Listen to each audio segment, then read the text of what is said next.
হাসপাতাল নয়, যেন ময়লা আবর্জনার ভাগাড়। ১০০ শয্যার ঝালকাঠি জেলা সদর হাসপাতালের এমন অবস্থা। জেলার প্রধান স্বাস্থ্যসেবা প্রতিষ্ঠানটিতে নেই কোনো ময়লা আবর্জনার ডাম্পিং স্টেশন।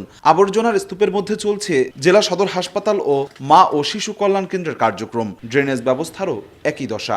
এখানে মানুষ আসে রোগ নিরাময় করার জন্য, কিন্তু এখানে চারপাশে যে ময়লা, এতে আরো অসুস্থ হয়ে যাবে রোগীরা। হাসপাতালে নির্দিষ্ট কোনো জায়গা নাই, এই জন্য আমরা ওই ডোবায় ওই পুকুরে আমরা ময়লা ফালাই। ডাম্পিং স্টেশনের জন্য আমরা পিডব্লিউডিকে ইতিপূর্বে পত্র দিয়েছি, প্রাক্কলন পাস হলেই তারা কাজ শুরু করবে। পিরোজপুর জেলা সদর হাসপাতালের বর্জ্য ফেলা হচ্ছে হাসপাতালের সামনের খোলা স্থানে। ১০০ শয্যা হাসপাতাল ভবনের প্রবেশপথে আছে একটি ডাস্টবিন, তবে নিরাপদ ব্যবস্থাপনার জন্য নেই কোনো ডাম্পিং স্টেশন। মেইন গেটের সামনেই দুটি ডাস্টবিন, সেখানে এগুলো ফেলা হয়। খুব কাছাকাছি ময়লাগুলো, অনেক বেশি ময়লা, যার কারণে গন্ধে হাঁটা যায় না। শিশুরা আসতে যাচ্ছে, এবার মানুষের ভিতর হয়তো ব্যাপক আকারে এই রোগই ছড়িয়ে যেতে পারে। বেহাল দশা ভোলার ২৫০ শয্যা জেনারেল হাসপাতালেরও।